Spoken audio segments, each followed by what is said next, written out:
नमस्कार. ऑपरेशन थिएटरमध्ये असणाऱ्या ईश्वरीसाठी बाहेर बसून अर्णव देवाकडे प्रार्थना करत असतो की माझ्या ईश्वरीला वाचव, मला हवी आहे ती लाईफ टाईमसाठी. मी आधी तुझ्याकडे काहीच मागितलं नाही, पण आज फक्त माझी ईश्वरी मला परत दे. अशातच आपण पाहतोय थोड्या वेळाने ऑपरेशन थिएटरमधून आता डॉक्टर बाहेर आलेले असतात. तेवढ्यात अर्णवचं लक्ष डॉक्टरांकडे जातं. अर्णव लगेचच आता डॉक्टरांकडे जवळ जात म्हणत असतो, कशी आता माझी ईश्वरी. त्यावर डॉक्टर म्हणत असतात, थोडा वेळ द्या, मी सांगतो तुम्हाला. आणि लगेचच डॉक्टर आपल्या कॅबिनमध्ये गेलेले असतात. अर्णवला कळत नसतं की नेमकं काय चाललंय. डॉक्टरही काही नीटसं सांगत नाहीयेत. आणि अशातच आपण पाहतोय इकडे वल्लरी खूपच टेन्शनमध्ये असते, कारण वल्लरीने हा सगळा हल्ला घडवून आणलेला असतो. ही जर ईश्वरी जगली तर ही ईश्वरी त्या गुंडांना नक्कीच ओळखेल आणि मग पोलीस त्या गुंडांमार्फत माझ्यापर्यंत पोहोचतील आणि मग माझं काही खरं नाही. हे आता वल्लरीला कळून चुकलेलं असतं. आणि अशातच आता वल्लरी थेट ईश्वरीला संपवण्यासाठी हॉस्पिटलमध्ये जाण्याचा निर्णय घेत असते. इकडे आपण पाहतोय आता वल्लरीने एका मेडिकल स्टोअरमध्ये जात एक पॉयझनचं औषध मागितलेलं असतं. पण तो मेडिकलवाला म्हणत असतो, आम्ही असं कोणतं पॉयझनचं औषध देत नाही. तुम्हाला हवं असेल तर तुम्ही डॉक्टरांची एखादी रिसिट लिहून आणा, तरच आम्ही तुम्हाला तशा प्रकारचं काही औषध देऊ शकतो. त्यावर वल्लरी म्हणत असते, ठीक आहे, नको देऊस, एक काम कर, उंदीर मारण्याचं औषध तरी असेल ना तुझ्याकडे. त्यावर मात्र आता लगेचच त्या मेडिकलवाल्याने उंदीर मारायचं औषध वल्लरीच्या हातात टेकवलेलं असतं. वल्लरी स्वतःशी बोलत असते, तू नाही दिलंस म्हणून काय झालं, आता मी बनवणार पॉयझनचं इंजेक्शन आणि ते इंजेक्शन टोचणार त्या ईश्वरीला, म्हणजे ईश्वरी कायमची या जगातून बाहेर निघून जाईल. अशातच आता वल्लरीने एका इंजेक्शनमध्ये ते उंदराचं विष कालवलेलं असतं आणि ते इंजेक्शनमध्ये भरलेलं असतं. आणि थेट ती आता हॉस्पिटलमध्ये जायला निघालेली असते. आणि अशातच आता अर्णव इकडे ईश्वरीची नक्की काय कंडिशन आहे हे जाणून घेण्यासाठी डॉक्टरांच्या केबिनमध्ये जात असतो.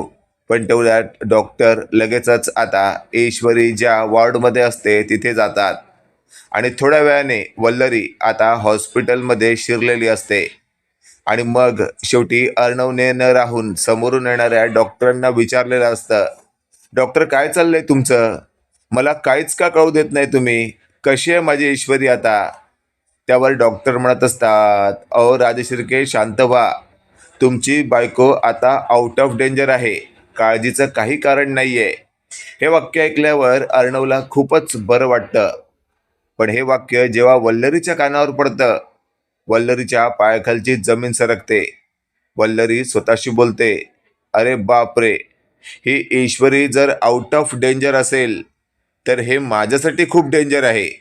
मला हिला लवकरात लवकर आता वर पोचवण्याचं काम केलंच पाहिजे, नाहीतर ईश्वरी जगली तर मग मी मेली.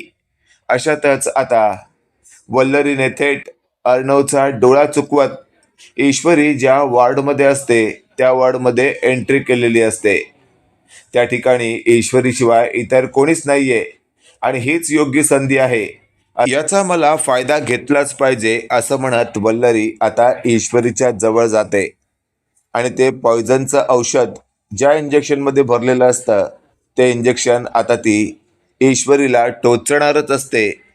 तेवढ्यात आपण पाहतोय अर्णवने आता ईश्वरी ज्या वॉर्डमध्ये असते त्या वॉर्डमध्ये एंट्री घेतलेली असते. आणि समोरच तो पाठमोऱ्या एका बाईला पाहतो जी ईश्वरीला एक इंजेक्शन टोचत आहे. लगेचच अर्णव म्हणत असतो, थांबा. त्यावर वल्लरी हादरते. वल्लरीला कळून चुकलेलं असतं की हा तर अर्णवचाच आवाज आहे. आणि अशातच आता वल्लरीला सुचत नसतं की काय करावं. तेवढ्यात अर्णव जवळ येतो आणि बघतो, मामी, तू कसलं इंजेक्शन टोचतेस तू माझ्या बायकोला, बघू बघू. त्यावर वल्लरी ते इंजेक्शन लपवण्याचा प्रयत्न करत असते. पण तेवढ्यात आपण पाहतोय अर्णवने आरडाओरड करत थेट हॉस्पिटलमधील डॉक्टरांना जवळ बोलवलेलं असतं आणि मग वल्लरीच्या हातातील ते इंजेक्शन चेक करायला सांगितलेलं असतं.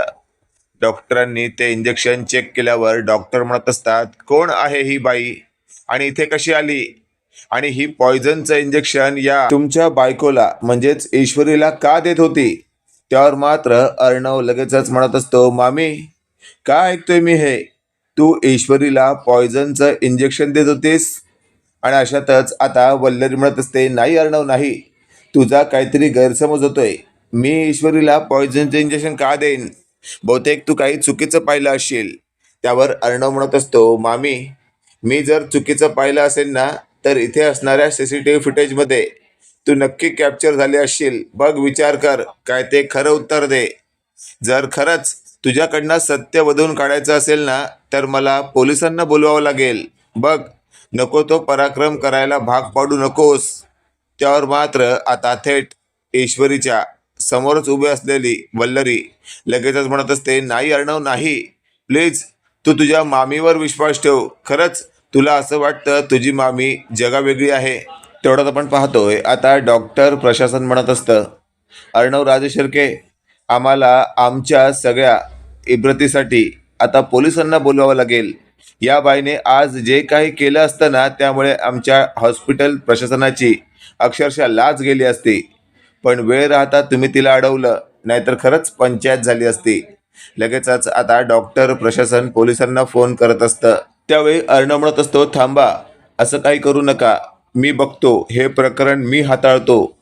आता हे अर्णवने म्हटल्यामुळे हॉस्पिटल प्रशासन ठीक आहे असं म्हणतात आणि वल्लरीला दम देत असतात. यापुढे असला विचार जरी मनात आणलास ना, तर कोणीही आलं तरी आम्ही शांत बसणार नाही. आणि तेवढ्यात हॉस्पिटल प्रशासन तिथून बाजूला झालेलं असतं. लगेचच अर्णव म्हणत असतो, बोल वल्लरी मामी, काय ते खरं बोल, काय चाललं होतं तुझ्या मनात, नक्की ईश्वरीला मारण्याचा प्लॅन का केलास तू. त्यावर वल्लरी म्हणत असते, अर्णव अरे का मारीन मी, तुझा काहीतरी गैरसमज होतोय, असं सारखं आता वल्लरी म्हणत असते. इकडे आपण पाहतोय आता बराच वेळ झालेला असतो, पण अजूनही अर्णवला या सगळ्याचा नेमका काय संबंध आहे हा कळालेला नसतो. आणि अशातच आता हॉस्पिटलमध्ये आकाश सुद्धा आलेला असतो ईश्वरीची तब्येत जाणून घेण्यासाठी. आणि तिथे आपल्या आईने काय प्रकार केला आहे हे जेव्हा आकाशला कळतं, त्यावेळेला आकाश म्हणत असतो, अरे दादा, खरं तर आई अशी का वागते ना, मला काहीच कळत नाही. पण एवढं निश्चित सांगतो की हा प्रकार जो घडलाय ना, तो खूपच चुकीचा आहे. आणि आई पुन्हा असं करेल असं मला वाटतंय. हे आता आकाशने म्हटल्यामुळे लगेचच अर्णव म्हणत असतो, म्हणजे तुला म्हणायचं काय आहे. त्यावर आकाशने अर्णवला सांकेतिक भाषेमध्ये काहीतरी सांगितलेलं असतं. ते ऐकल्यावर आकाशला अर्णव म्हणत असतो, आकाश खरंच ही बातमी खरी आहे. त्यावर आकाश म्हणत असतो, दादा 100% खरी आहे, कारण मी माझ्या स्वतःच्या कानांनी ऐकलंय. त्यावर अर्णवला खूप मोठा झटका बसलेला असतो, कारण आज नको ते घडलं असतं हे आता अर्णवला कळून चुकलं आहे. कारण ही वल्लरी पुन्हा एकदा ईश्वरीला मारण्याचा 100% प्रयत्न करणार असं आता अर्णवला वाटत असतं. त्यामुळे अर्णवने हॉस्पिटलच्या आजूबाजूची सिक्युरिटी फुल टाईट केलेली असते आणि तिच्या रूममध्ये व्यवस्थित CCTV कॅमेरा बसवलेला असतो. रात्रीची वेळ असते, आता कोणालाही संशय येऊ नये अशा परिस्थितीमध्ये सगळं काही करण्यात आलेलं असतं. आणि पुन्हा एकदा रात्रीच्या वेळी ईश्वरीच्या तोंडावर उशी ठेवून मारण्यासाठी अर्णवच्या मामीने एंट्री केलेली असते. आणि ही एंट्री अशी असते की ती वेगळ्याच एका कपड्यामध्ये आलेली असते. तिने चेंज केलेले कपडे, त्यामुळे ती आता वल्लरी आहे हे अजिबातच वाटत नसतं. आणि लगेचच आता ती वॉर्डमध्ये येते, इकडे तिकडे पाहते कोणी आहे का. जेव्हा तिला कळतं की कोणीच नाही आहे, त्यानंतर तिने थेट ईश्वरीच्या तोंडावर उशी ठेवून तो दाबण्याचा प्रयत्न केलेला असतो.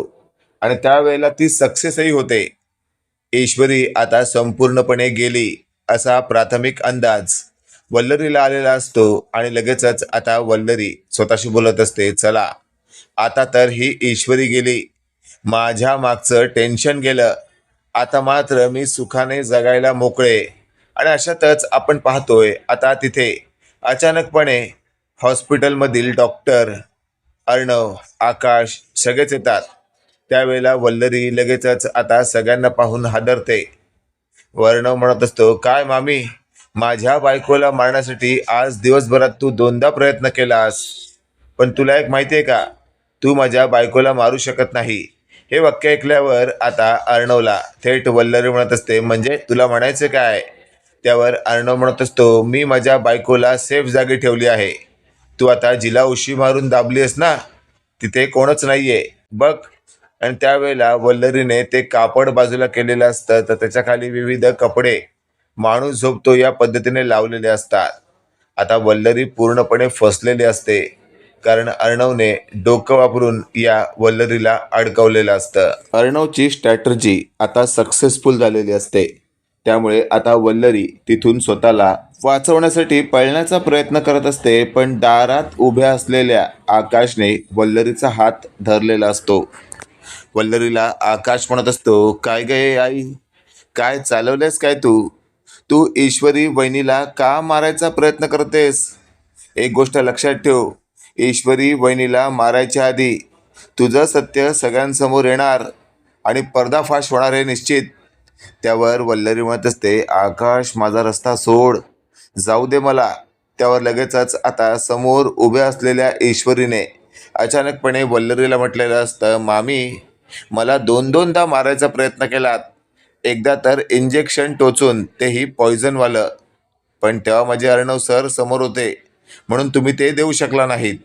आणि दुसऱ्या वेळेला म्हणजे आता तुम्ही माझ्या तोंडावर उशी ठेवून मला श्वास गुदरवून मारण्याचा प्रयत्न करत होतात, पण तिथेही माझ्या अर्णव सरांनी तुम्हाला रंगेहात पकडलंय. सांगा मामी, सांगा, असं का करताय तुम्ही? माझ्या जीवावर का उठलात तुम्ही?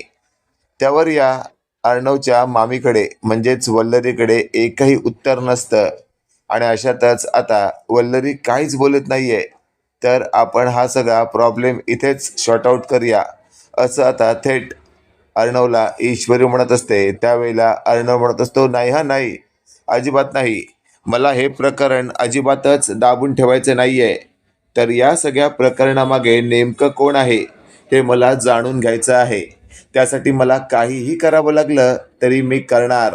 आणि अशातच आता अर्णवने थेट वल्लरीला म्हटलेलं असतं, एक गोष्ट लक्षात ठेव, आता जर खरं सांगितलं नाहीस ना, तर 12च्या भावात जाशील तू. त्यावर मात्र आता वल्लरीला नेमकं काय करावं हे सुचत नसतं. आणि अशातच आता अर्णव म्हणत असतो, ठीक आहे, नको सांगूस तू. आणि मग अर्णवने आता वल्लरीला आडवं तिडवं करण्यासाठी, तिचे पाळंमुळं काढण्यासाठी पोलिसांपर्यंत जाऊन सगळी कंप्लेंट नोंदवलेली असते. पोलीस सगळी कंप्लेंट घेतात आणि मग अर्णवला म्हणत असतात, अर्णव सर, काळजी करू नका, तुमच्या या वल्लरीच्या विरोधात आमच्याकडे आधीपासूनच एक गुन्हा नोंदवलेला आहे. हे वाक्य ऐकल्यावर आता अर्णव म्हणत असतो, इन्स्पेक्टर साहेब, काय बोलताय तुम्ही हे? माझ्या मामीच्या विरोधात आधीही एक गुन्हा नोंदवलेला आहे? त्यावर इन्स्पेक्टर म्हणत असतात, हो, पण त्याची अंमलबजावणीच आतापर्यंत झालेली नाहीये. हे वाक्य ऐकल्यावर अर्णव तो नेमका गुन्हा काय आहे हे जाणून घेत असतो. त्यावेळेला वल्लरीने एका बाईकडून 5 लाखाचे दागिने घेतलेले असतात आणि ते दागिने तिला परत केलेले नसतात. त्यामुळे समोरच्या बाईने या वल्लरीला केस करून अडकवलेलं असतं, पण त्या प्रकरणातूनही ही वल्लरी सपशेल सुटलेली असते. पण त्या बाईचं झालेलं नुकसान या वल्लरीने भरून दिलेलं नसतं. इकडे आपण पाहतोय आता मागच्या सगळ्या घटना समोरासमोर येत आहेत आणि वल्लरी तोंड कशी पडते. त्यामुळे आता वल्लरीचा नवरा वल्लरीच्या विरोधात जातो आणि म्हणत असतो, आत्तापर्यंत तुझ्यासमोर कधीही मोठा आवाज करून बोललो नाही, पण आता बोलायची वेळ आली आहे, कारण तुझे खरे चेहरे आता समोर येत आहेत. मला तर कळत नाहीये वल्लरी, तू नेमकं अजून काय काय करून ठेवलंयस.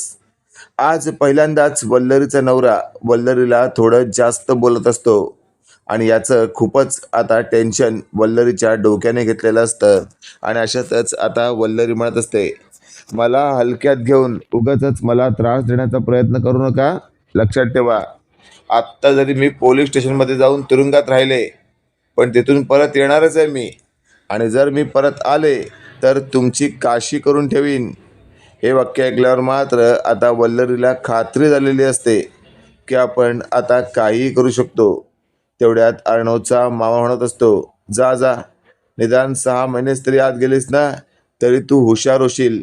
असं आता अर्णवच्या मामाने अर्णवच्या बायकोच्या मामीला म्हटलेलं असतं.